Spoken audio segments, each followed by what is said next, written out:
Hello, everybody. Welcome to this episode of the Marketing Guides for Small Businesses podcast. I'm your host for today, Ken Tucker, and I'm joined by Ian, Jeff, and Paul as usual. Hey, guys. Yep.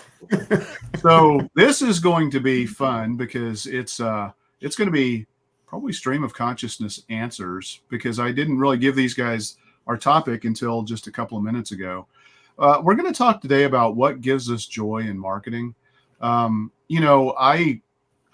really do love what I do, and I dig into it, and I spend a lot of time learning and understanding it. I buy way too many tools partly because I do have shiny object syndrome. I admit it, but I also love learning about different features and different capabilities that might add value. And sometimes I discover that a feature is available in one tool that I purchased, but I didn't realize it because it's kind of buried. But I only discover it because I bought a tool that specifically highlighted and called that out, and I experiment around, and then it's like, I get to look and it's like, oh, okay, this is an awesome feature, So I mean, that's kind of what gets me excited. But I wanted to go around and just ask you guys. We're going to go through a couple of different variations of this concept of joy, or what we find to not be so joyful. So Ian, let me start with you. What do you really just personally like to do in the world of marketing that you just think is a blast? Hmm.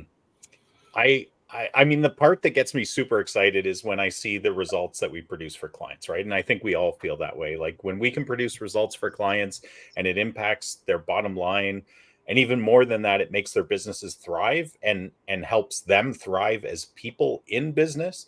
I think that to me is like the highest form of success for us as marketers. And then of course there's the building of our own businesses. But as far as like things we do for clients that I absolutely love, it's a I was gonna say it's a love-hate relationship, but it's mostly love, and that's SEO. Like I absolutely love search engine optimization. I love it because when it's working well, it will be one of your highest ROI forms of marketing you can do, and it keeps getting better and better if you can keep improving it and if you can keep investing in it. We track all sorts of ROI for our clients, especially if they're really trying to figure out from a cost standpoint what's working, what's not. It's very easy to do from a paid ad side. And then from an organic side, you need to put a lot of tracking mechanisms in there. But if you do it, you're then able to show ROI over time. And so when we've done that for our clients, um, organic results, when done well, will far, like I'm talking 100 times, you know, way higher return on investment than paid ads. And it's not something that it's almost an equity you build in the business. Paid Yeah, ads is immediately stoppage if you stop paying, right? yeah. So It's an yeah, expense. I mean, it's an expense. It may give you a 100%. return, but Yeah. it's not an investment in your business. Paid ads. So, Yeah. And so SEO paid ads is great. Don't get me wrong. Like we yeah, love it, exactly. especially if a client has not invested well in organic results in the past, and we know that it's going to take time to get those results. Paid ads is wonderful, and it's also a wonderful layer. The one thing I would say about SEO is that and this is why I like it, because I'm a problem solver by nature, and I love cracking the codes. I love those spy movies where they're cracking codes and stuff like that. And SEO is always like that. Like it has not stayed stagnant for 1 year that I've been doing it.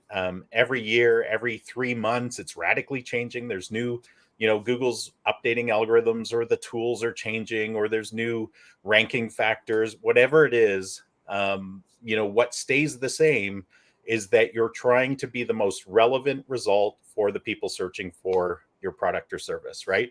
Yeah. And to me, that's basic marketing. Well, it's kind of a game. I It mean, is. you get feedback over time. It's not instantaneous feedback, Yeah. which I think can be really frustrating for a lot of people. Everybody's wired a little bit differently. Some people love to do things that give them immediate results, and that's what they find joy in doing. Other people like, the more analytical, process driven, results driven, long term kinds of things. So it sounds like you're very much the latter. Yeah, I mean, I love instant results. It's just in our world, instant results usually aren't lasting results a lot of time, Right, right? right, So right. so Yeah, for my own business, for my clients, I want lasting results. yeah. I do want to clarify something that I said, which I think is kind of a misrepresentation. Paid ads is not a throwaway Mm. thing if you do it right. But unfortunately, most businesses don't do it right. They literally treat it as an expense. They pay, they run ads, they shut off the ad account, and they walk away and they go do something else, or they launch a brand new campaign. Paid ads actually have massive value if you learn from the data.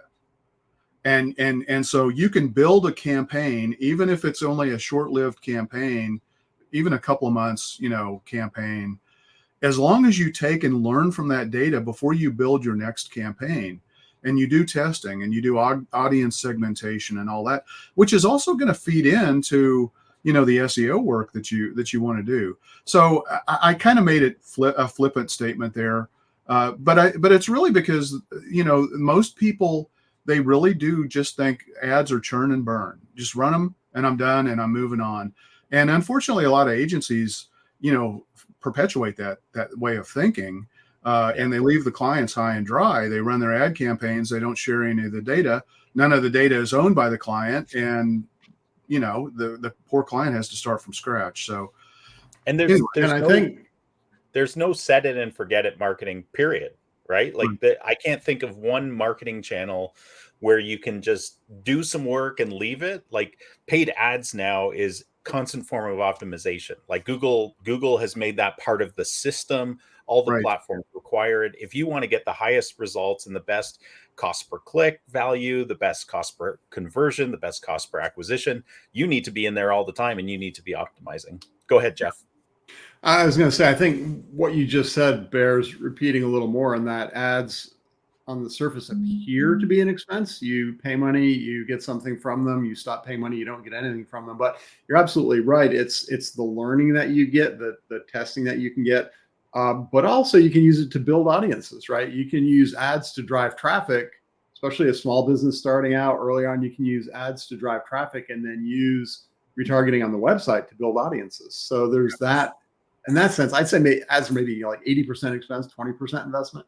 yeah, And then the other thing is you mentioned the learning you get. Yeah, that's absolutely true. You can test keywords, see which keywords are getting the hits. You can test headlines, if you will. The ad first headline piece of it, or the snippet that shows. You can do A/B testing on those, and that brought to mind Perry Marshall. I mean, we all know Perry Marshall. He's got a great book, 80/20 Sales and Marketing.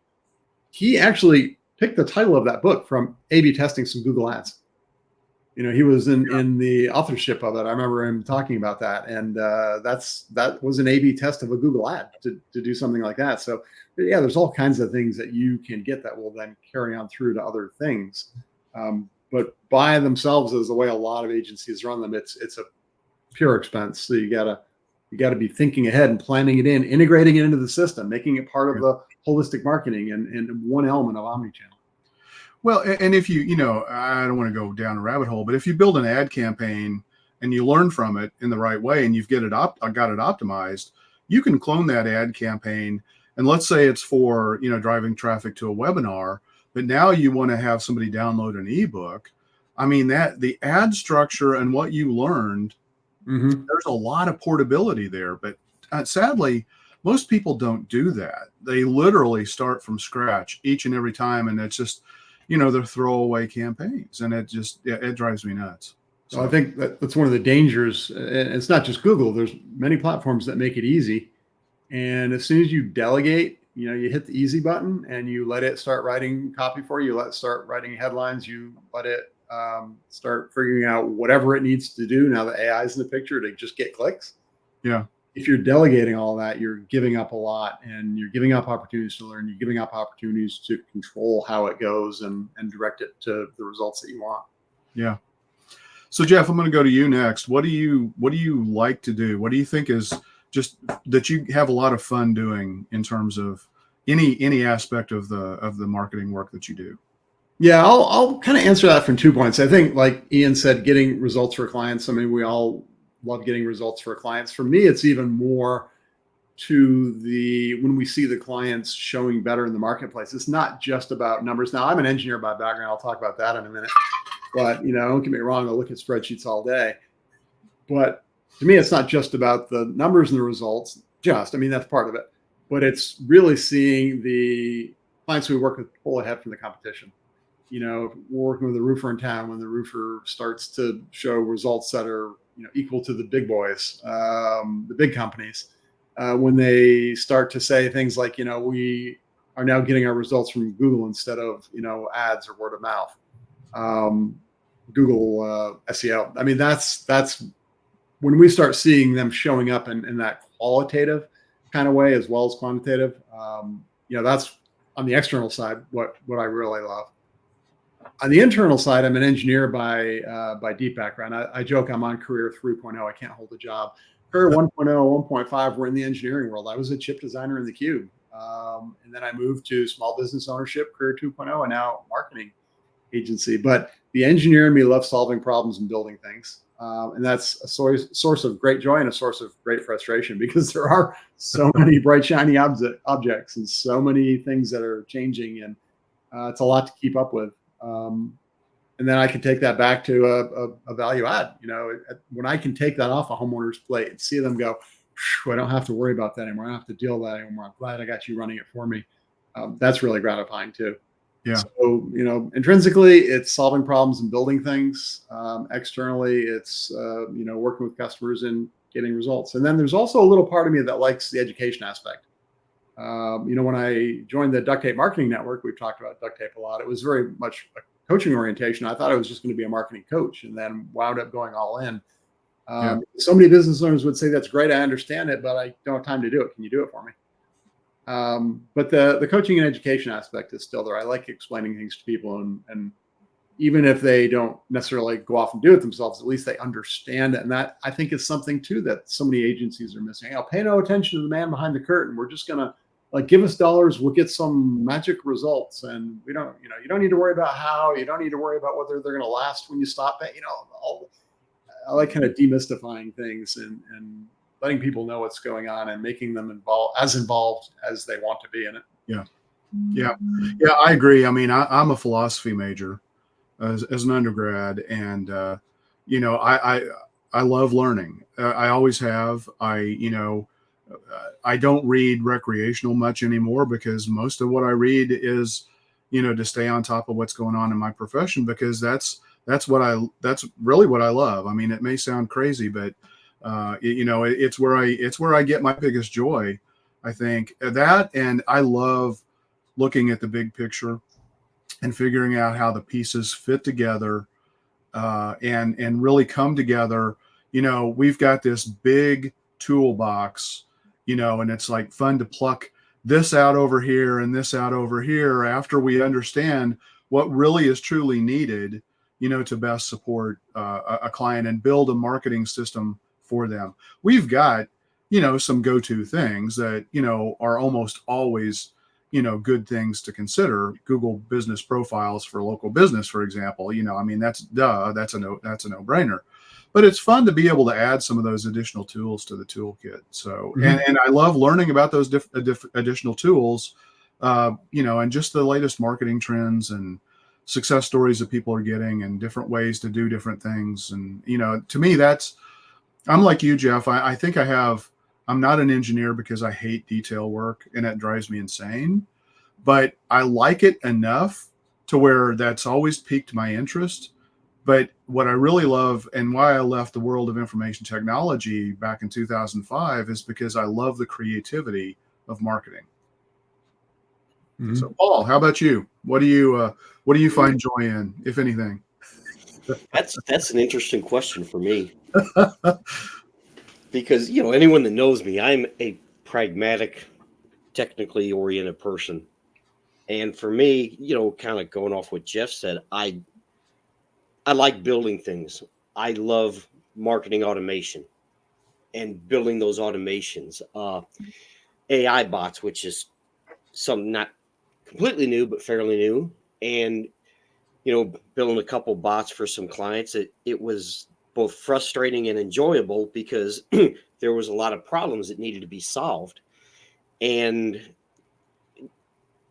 I love learning things and learning how these different tools work. I think it was Jeff was talking about one of the SEO tools that we use, and there's all kinds of things in there. And I spent a lot of time diving into that and learning the nuances of it and how it works. And I'm like, they should pay me to find all their bugs, because I spent a lot of time going back and forth with tech support saying, well, this doesn't work or this doesn't work. And there was a part in that tool where you set up your crawl settings, and it was applying them globally, not per client. So I sent them a Loom video, and I'm like, this is not right, because this site is bigger than this site, so these settings need to be different than these settings. And they're like, oh yeah, well, let me send that to the developers. It's like, well, it never should have happened in the first place.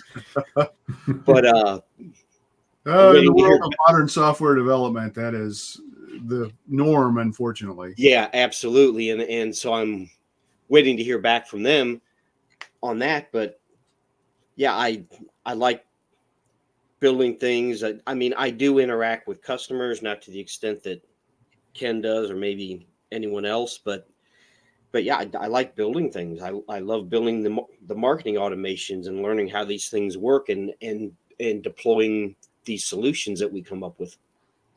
Yeah, I would say one thing that probably binds all four of us together is we love systems, and having systematized ways of doing things, and working toward driving, to the extent that you can, predictable results, and so that, that's I think that's a trait we all probably share, and obviously we all get a little bit of joy out of that aspect as well.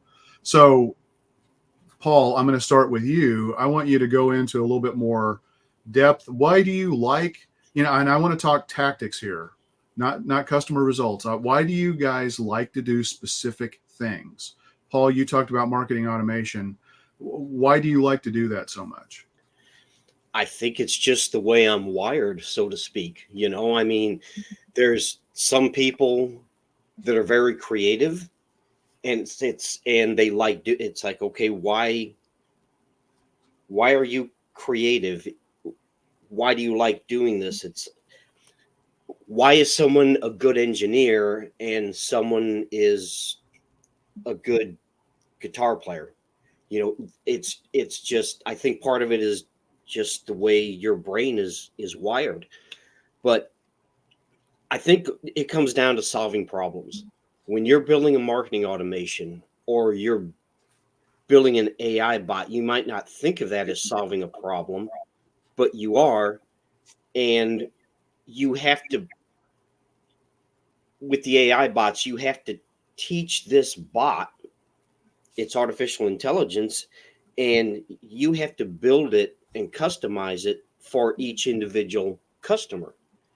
And basically, I think it comes down to problem solving. And I guess it's, Ray, we all know Ray, and he gives me shit about, because the only thing I watch on TV is PBS. It's all educational, and I like learning things. And maybe that's what it comes down to, is I like learning things. And every time I build a marketing automation, every time I build an AI bot, I'm learning something. Hey, side note, Paul, can I ask you if you have any favorite YouTube channels in that vein? Not really. I mean, Not really. You can't ask you, or no, the YouTube channels I watch, and it goes back to the whole educational thing. Yeah, it has to do. It's the tools that we use in the industry. That's pretty much what I watch on YouTube. Well, check out, if you haven't checked them out, check out Veritasium and Smarter Every Day. Those guys are brilliant. There's a few others in that same vein, but Veritasium and Smarter Every Day, particularly, those guys are really good. Yeah. Yeah. So Paul, it sounds to me like, one of the things that why you like that is because it's playing to your strengths. It's playing to something that you feel you're just kind of naturally wired to do. Right. Exactly. Yeah. Okay. And I think that's really important. I think back, I am not a big, I don't dislike him, but I've never been a huge Van Halen or Van Hagar fan or Sammy Hagar. But Sammy Hagar, if you live in St. Louis, I mean, he is king here. I mean, just massive. But the thing is, I take my hat off to him because when you watch him perform, there's just such joy. He absolutely seems to just absolutely love what he does. And I think it's so important for people, if you have that luxury, not everybody does, sadly, but if you do, to have, you know, to have something that gives you joy that you can do as your job is a fantastic thing to do. So Jeff, let's go to you. Was that, Oh, sorry, go before ahead. you do, I think there's actually a saying, what's that? If you love what you do, you never have to work another day in your life, something like that. Huh. I probably butchered it. It's probably two different sayings that I put together, but something along that. But it may be a new meme. Maybe a new what? Meme? Yeah, it could be. Yeah. And then I grew up in Vermont, so of course Ben and Jerry's are the local heroes there. And even though they're not from Vermont, but we won't go there. But you know, they had the saying, it was like painted on the wall in the shop. You know, if it's not fun, why do it? Yeah, it's a good point. So is there any specific tactic that you really enjoy doing? Regardless of client results, just something that you do as a part of your job that you like. Like Paul, I like automations and building things, although I don't do as much of those as he does for sure. I'm a little broader based. I've actually been doing a lot more working with AI tools lately, and that's kind of been intriguing me, as you know from past conversations and past podcasts. But matter of fact, I've got one running in the background right now. That's we'll see what the results are when we get off the podcast. So yeah, I think, you know, again, it's figuring out how to put things together. So some of the automations and things, I've been doing more writing lately than in the past, which is kind of weird, you know, coming from an engineering background. I mean, look, this will date how old I am, because you can figure out when they changed the format of the SATs. But my math score on SATs was like 780, and my English was like 520. So to be now all of a sudden being more articulate, doing more, not all of a sudden, over many years, evolving to doing a lot more writing and writing and content taking up a big part of the job. Still not my favorite thing, but I've been doing a bunch of it. But yeah, I go back to the figuring out how things fit together in the automations. I also like organizing things. So I won't say I'm, you know, deep into writing process documents or anything, but when we talk about like spinning people up on CRMs, when they're been running their business on a spreadsheet and you open their eyes to what you can do with a CRM, how they can organize their data, how they can get more views from their data, how by changing the conversations they have with people to add a few more questions into it, or doing client interviews, all of a sudden you can start to build bigger pictures and then ways to look at what you're doing and judge whether it's effective or not. That's pretty cool too. So I enjoyed that aspect of it. Yeah. Okay, cool. So Paul, interestingly enough, I was at a conference and I ran into a guy, and I know you're a big fan of Scripps News, and he works for that corporation. And we had a wonderful set of conversations about AI. It was pretty cool. So I just wanted to share that with you. You know, sometimes you find interesting things happening even outside of work that still, you know, I mean, we were talking shop, you know, just after we were out socializing. It was kind of fun. So Ian, what tactic or tactics do you like to do? Well, before I get into that, you might as well jump. Go ahead and jump, Ken. Jump? That's a Van Halen reference. It's a Van Halen song, man. Come on. It's a great Van Halen song. Yeah, it's not a Hagar song though. That wasn't No. yeah. So yeah.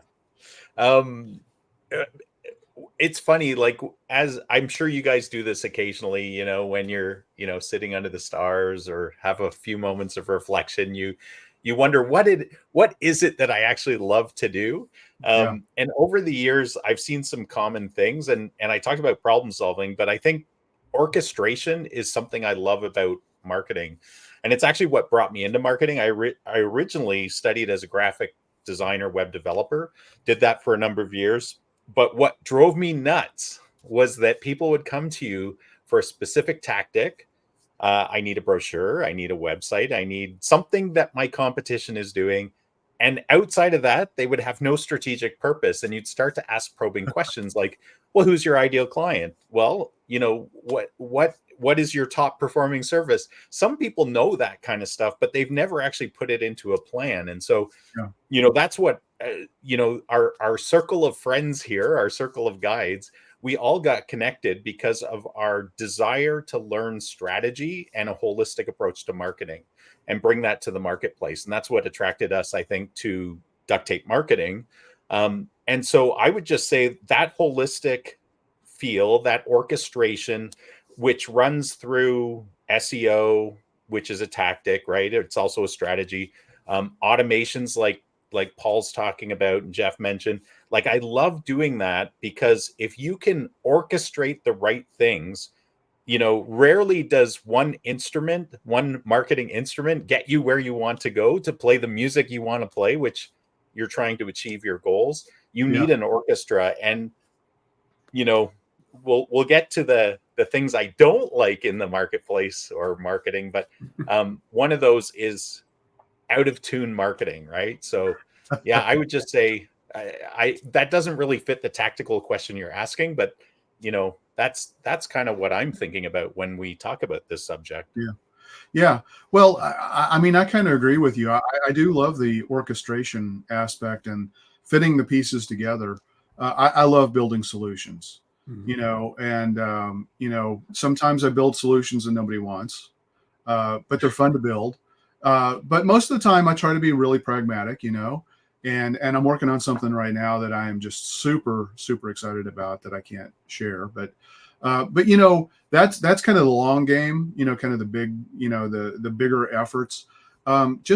Sometimes the thing I like to do is just hop on and build a website, or create a couple of pages on a website. It's almost like therapy to me. I mean, it's like you can see your idea come to life in a very short amount of time on a web page. If you're describing a product or a service or a solution, or if you're building, we've talked about, I love StoryBrand as an approach to putting together content, and so sometimes creating a brand new homepage for somebody, and actually building it, because they don't have to be two separate things. I mean, a lot of people want to segment, you have to go write this script and then you have to go build this website and then you have to go you can do it all at once in an integrated manner. Maybe not everybody can. I'm very comfortable doing that. And I think to me, they work really well hand in hand. And I think it accelerates the process, which I also love. But it's just great therapy. I mean, you get done, you look at a website, you pull it up, make sure it looks good on mobile. And it's like, I just did that. That's pretty cool. I mean, most of what we do, because we are all involved in strategy in some level, whether it's to develop a marketing strategy or, to implement an SEO strategy, you still have to be thinking strategically, why are these keywords not working? What do I need to add to it to get this to rank and all that kind of stuff? That's all strategy. That takes time. And it takes a long time to get payback sometimes on those things. And, today building a website, is almost instantaneous, building a web page, not a website. A website's a little bit more work, but building a web page, you get immediate feedback. It's something that's manageable. You're done with it in a relatively short amount of time and you get that feedback. It's a really nice compliment to most of the stuff that I wind up doing. So Ken, that's a really good point. And I kind of draw back to my experience, career 1.0 as an engineer working in the Cube. One of the things I really differentiate this business from that, even though I can play technical on both, is, literally when I was an engineer in the Cube, I worked on a project for a year and a half. The management team walked in one day and said, well, we misjudged the marketing window. We don't need this product anymore. We're going to cancel it. You work on something for a year and a half and then it's gone. But in the marketing world, I mean, we see things happen fast. Like you said, you can put a web page up pretty quickly. You can get Google ads running in an afternoon, Facebook ads. Yeah. Some things take longer than others. Good SEO is going to take time, but the content itself will be up there. You can see the results. And that's pretty cool. That level gratification on the work that we do in the rapid feedback. Yep. Yeah, Paul, that may be one of the reasons why you like to do marketing automation too, because those are, even if they're fairly complex, you still get fairly quick feedback. Yeah, and you do, and you're getting, like I said, it's educational, and this is going to sound really weird, but it's when you you build this automation and then you start testing it, and it's like, oh, hey, that worked, and oh well, that didn't work, I guess I screwed that up, and you have to go back and fix it, but it goes back to that problem solving kind of thing. And it's the old cliche, you learn nothing from success, you learn from failure. And so you build something and it doesn't work, and it's like, okay, now I know. And it's how these things work together, because when you're building these automations, doing one thing wrong somewhere in that automation screws up the entire thing. And now you have to go back and figure out and you do that once, you're not going to do it again, because it can take you 3-4 hours to figure out what the hell you did wrong. Yeah. Yep. Well, I know exactly what you mean. There's that sense of, oh, and that's that broadening. Oh, that It's was like, really stupid. What was I thinking when I did that? Yeah. Oh, we got to worry about that too. Or, oh, this might happen. And that now you're kind of operating on a higher because level. You're extending outward. Yeah. I know what you mean. This affects this. And if you're building automations that feed into other automations, you really have to map that process out. Yeah. Or you're going to have a mess. One other thing, this is something I find extremely gratifying as a marketing consultant, and I don't know if you guys run across this. It comes and goes. It comes in waves, it seems, but that's I always classify it or have termed it, I'm a marketing therapist, meaning I have business owners coming to me, and the way they express themselves is like, hey, Ian, we've tried marketing. You're my last, I don't even know if you can help me or if you're another one of those guys, but we've spent, lots and lots of money on marketing for the last 10 years and we haven't seen the results. I'm almost ready to throw marketing out the door. Tell me what it is that you guys do that's different, right? And I think I always look at that as, first of all, I'm grateful that the person has been so honest with me, because quite frankly, I try to never lose sight that I'm also a business owner. And so when somebody entrusts their marketing time, their marketing spend, their effort, their opportunity cost to their business, right? Like all of those things, I take that very seriously. And I think you guys do too. But what I find so gratifying is if I can get somebody to step off the cliff of jumping off the, I'm done with marketing, and show them that there is a better way, right? Because usually they've tried, the one tactic method or the multi-vendor method and no strategic plan. And so, that's something I greatly enjoy doing. And again, it just comes when people come through my door with those kind of challenges. But I always feel like I'm a physical, like I'm a personal trainer for somebody's marketing, or I'm a physician, for their marketing, where I've got to go in and I've got to diagnose what the problems are, and then I've got to prescribe the treatment to get things well again. And I could never do that. Root cause analysis, right? Yeah, I could never do that in the medical profession, but in the world of market, just because I'm squeamish. But I do get a lot of joy out of that for sure. So, all right. So we've talked about what we like. Let's talk about what we find to just be a pain in the butt. And I know we all have a lot, and we could probably make an entire episode out of this. And it's, it's the things that drag us down, because we are, I'm sure a lot of people say this, but I think we are all genuinely, we really want to help our clients, and that, that is huge to us, but it pulls me down whenever I feel like I can't do my job. for a variety of reasons. So let's see, Ian, I guess it's time for me to go back to you to start.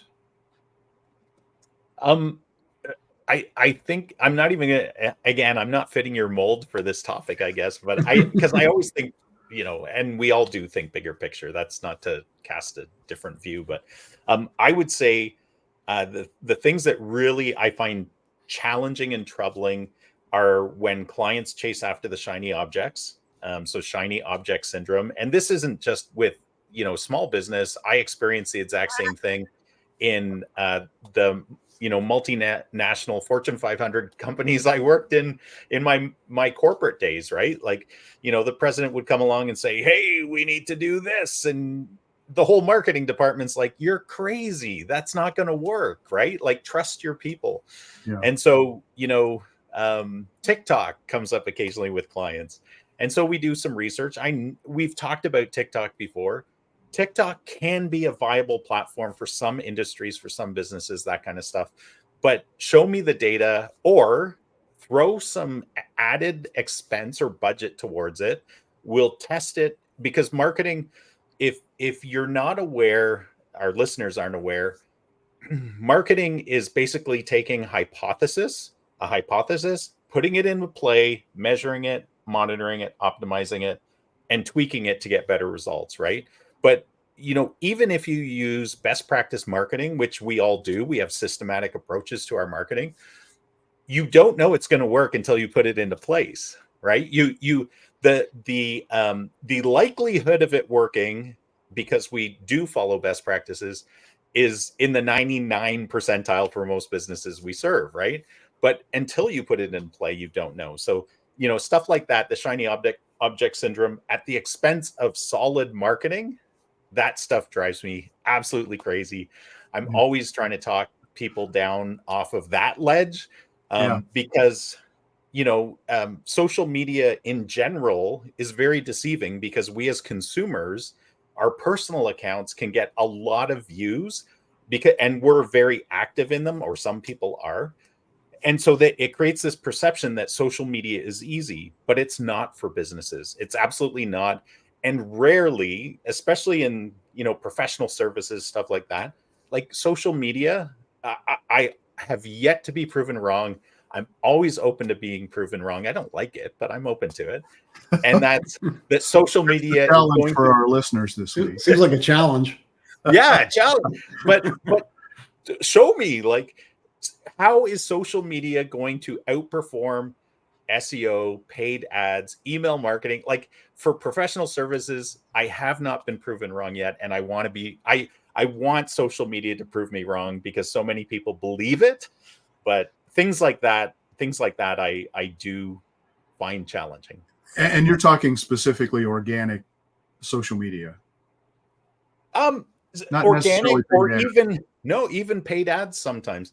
Because the perception of social media paid ads is because the consumers are viewing them, right? Like, so if you're an active user on Instagram, on TikTok, whatever, the algorithms are showing what it thinks you as a consumer want to see as ads, as well as organic. And so they get this idea that, wow, it's going to work amazing. So I'll just give a super quick example. We serve accountants, amongst other people. One of our clients, professional services, saw an ad on TikTok. It happened to be the only, because I researched it, like, you can now go into the back end of TikTok. You can see on their ad platform who's advertising, just like you can for transparency on Facebook and Instagram. There's one account. Does Facebook know what transparency is? They're trying, I guess. I don't know. But there are ways for you as an advertising company to look at who else is advertising in your category. You can see some very rough stats in some of the platforms, and others you can't see very much, but there are ways to look. But the things that drive me crazy are when people see the shiny object, they look at an ad, they go, whoa, it's got, 3,000 views, 30,000 views, 300,000 views, whatever it is. And they say, oh, and it's got 50 comments. But they never looked at the comments, and all the comments are like, you suck, this is horrible, I'm not going to buy from you. And there's not Buy one my stuff positive instead. like come Yeah. on, like let's just Yeah. use data to drive your decisions, right? Don't just look on the out.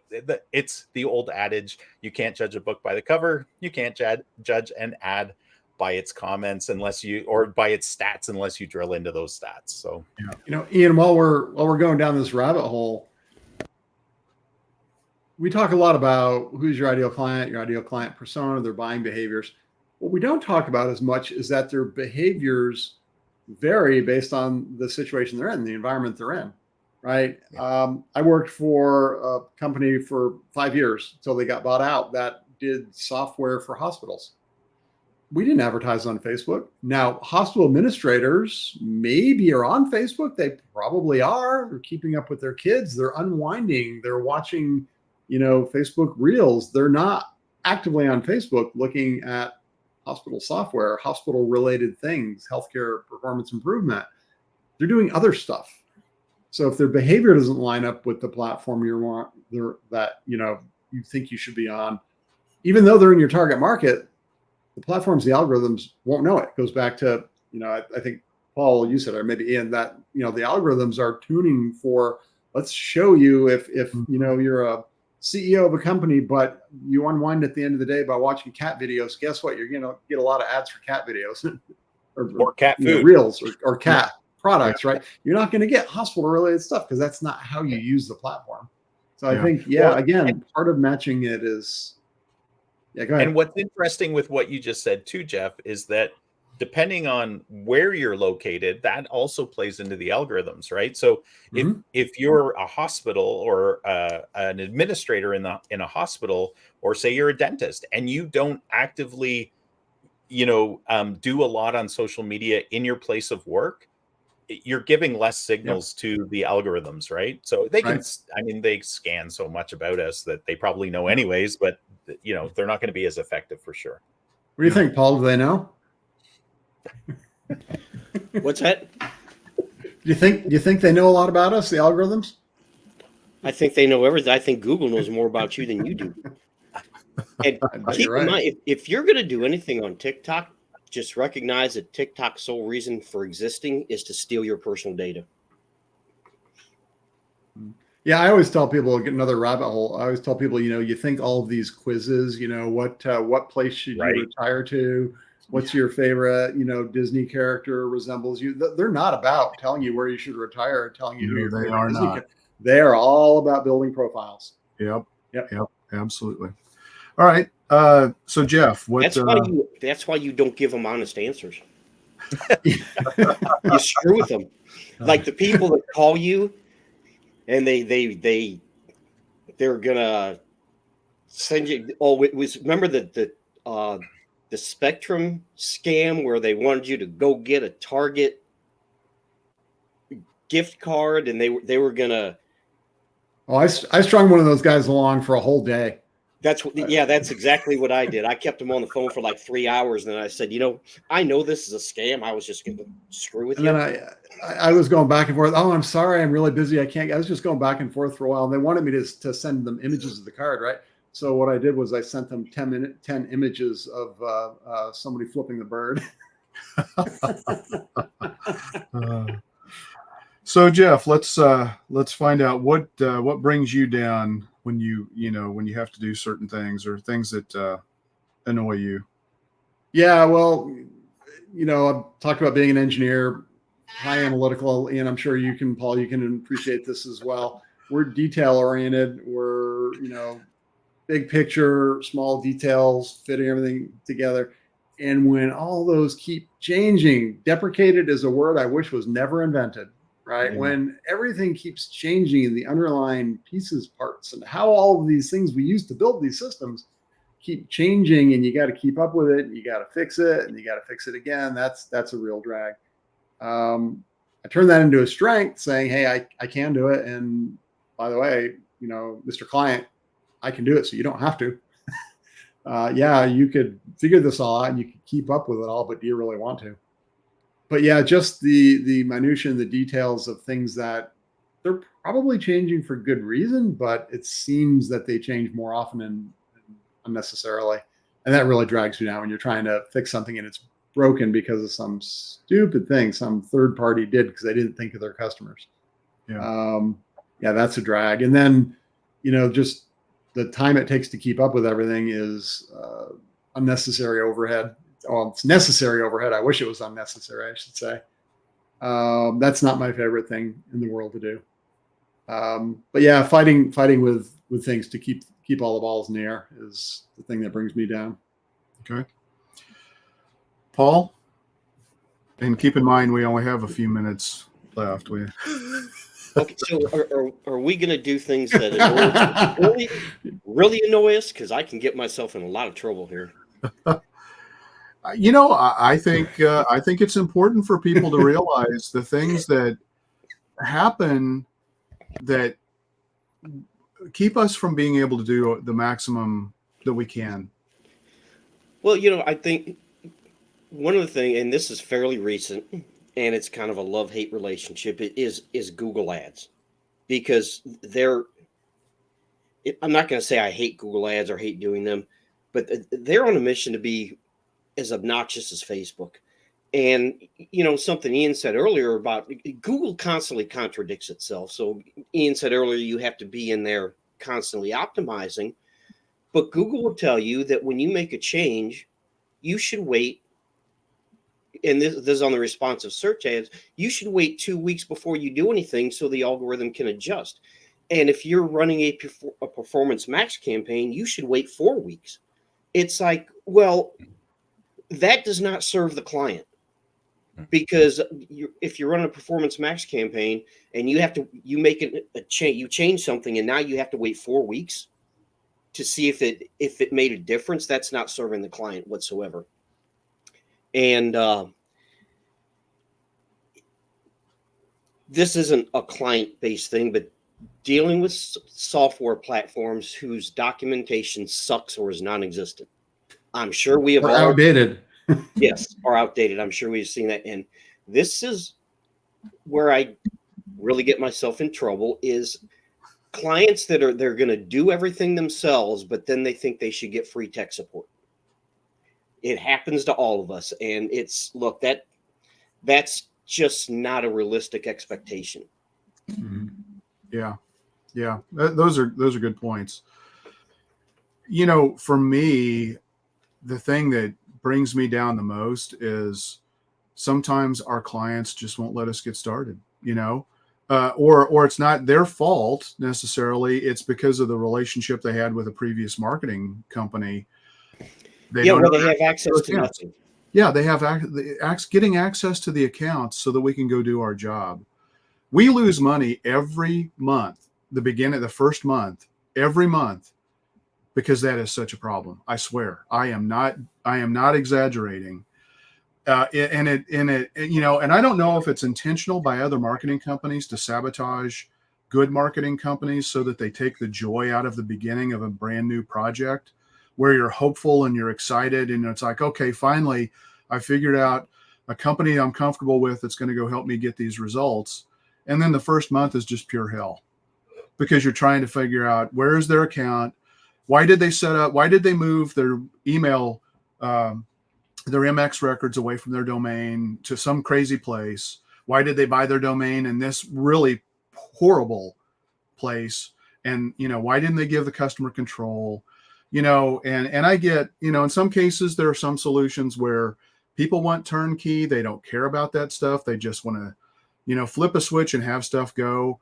And, agencies a lot of times will buy domains, they'll set up emails, they'll build the Google ad campaigns on their platforms because they don't want to deal with these problems, which is, to me, it's kind of unethical.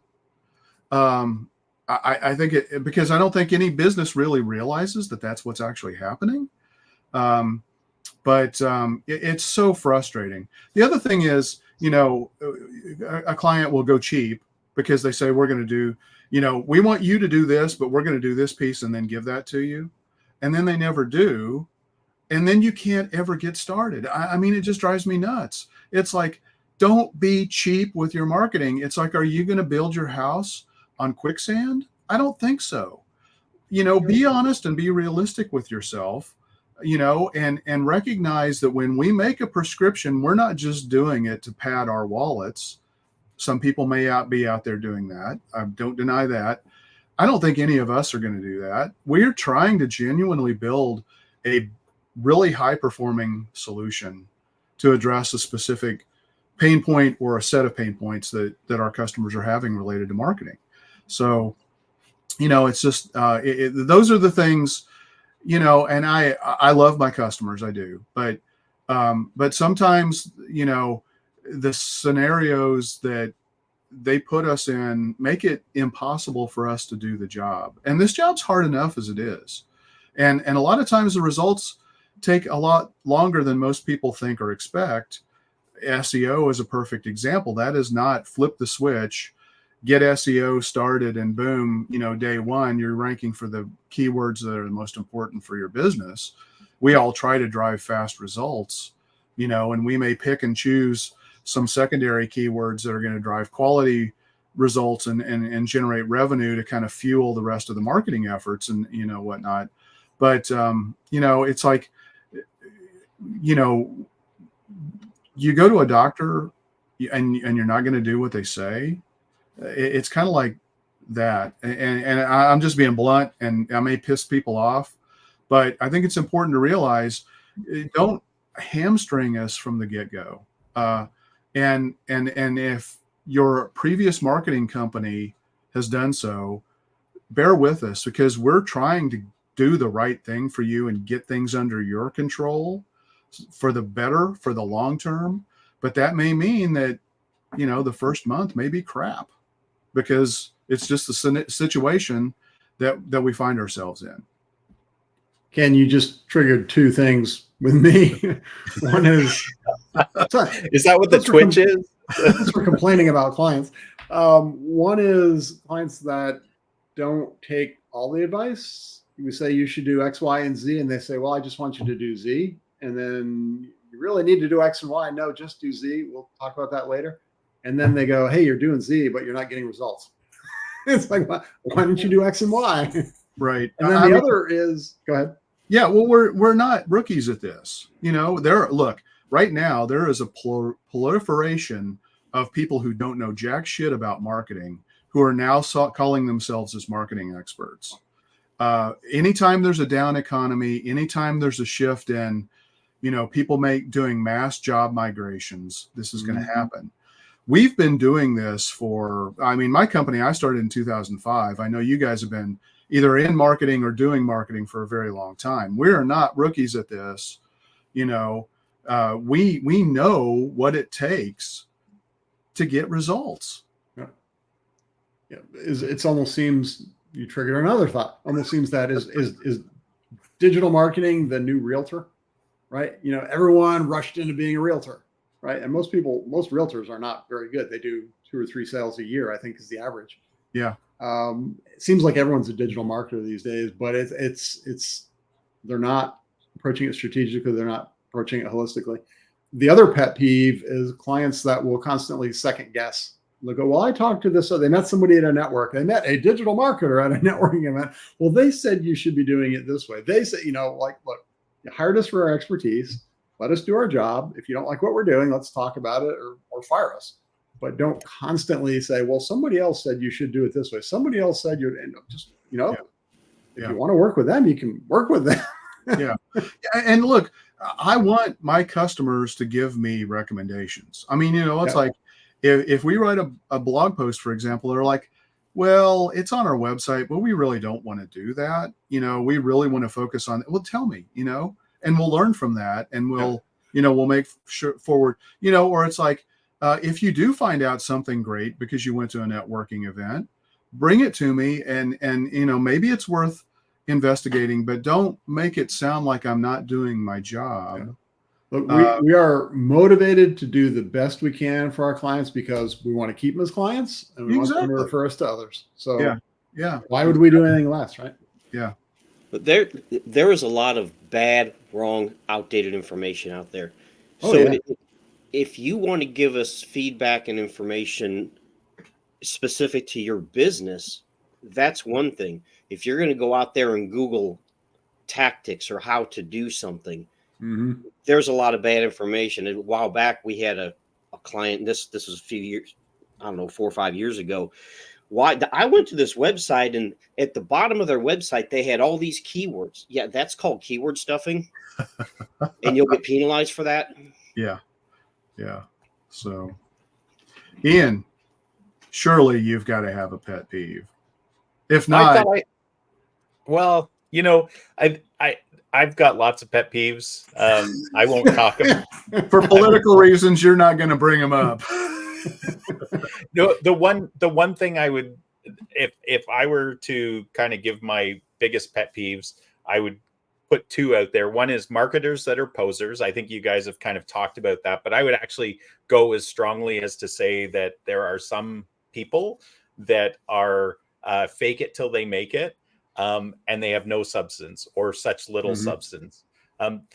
In that world, I would say you have, just as an example, you have web development companies that claim they're SEO experts and that the websites they build are going to be SEO optimized.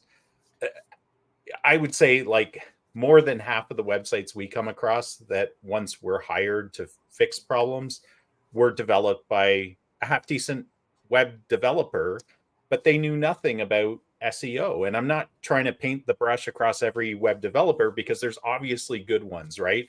They have their core skill and then they add to that skill. But it's the, you know, and I understand that sometimes you do have to fake it till you make it. But man, like that kind of stuff drives me nuts, because the words they use sound like the words we might use to express how we build websites that are going to help our clients. And so the client doesn't know how to differentiate, right? And so that drives me crazy a little bit. And then the multi-vendor approach, I think it can work, but you as the business owner become the conduit for all those vendors and basically the marketing manager for all those vendors, because they're working for you and they're looking to you for guidance.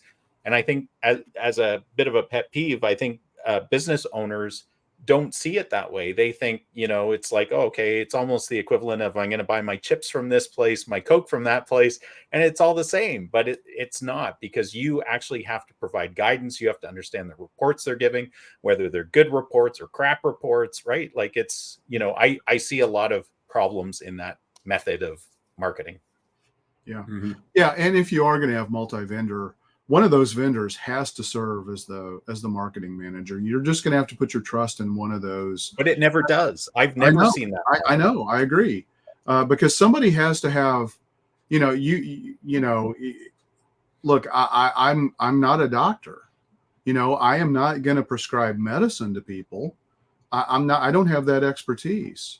You know, you have to do what you know and what you're strong at. And honestly, most businesses would be better served when their owners really focus on the things that they are the best at.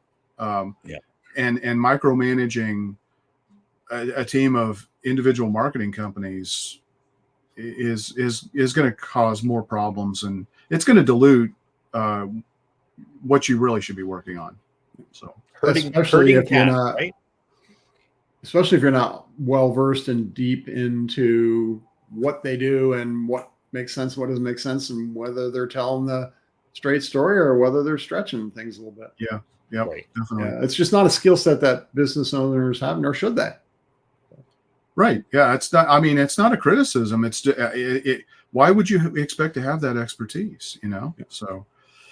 All right. Well, we're up on an hour. I don't know that any of us thought we would go this long today, but as usual, we can usually find plenty to talk about. So I kind of thought this was fun, and you know, I think it's pretty insightful. Hopefully, you know, everybody listening or watching, you know, is able to take away some stuff. You know, whether it's just a mundane thing that, you know, Jeff, whatever, you know, phrase you came up with. If you love what you do, it's not really work, or whatever it was.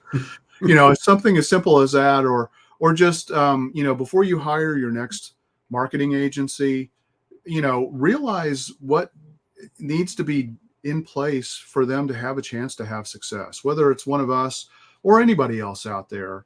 We all need that little bit of grace and understanding, because I think at least 80% of us out there really want to help our customers and deliver the best results possible. I do believe that. We're not an industry of charlatans. Tool vendors, beware of them. They have a hidden objective to sell their tool because it's good for them, not good for you. But a true marketing strategy focused business should not be, they shouldn't fall into that category. If they are, then they've sold their soul to the devil. So with that, Ian, I'm going to let you take us out. I'm like, oh man, that's a strong way to end. That's good. Well, guys, thanks for sharing your thoughts and your insights. And to our listeners and viewers, thank you so much for joining us today. Please like, share, spread the word. We're here to help. We love helping businesses thrive with their marketing, and in just, in business in general. So until next week, guys, keep calm and market on, folks.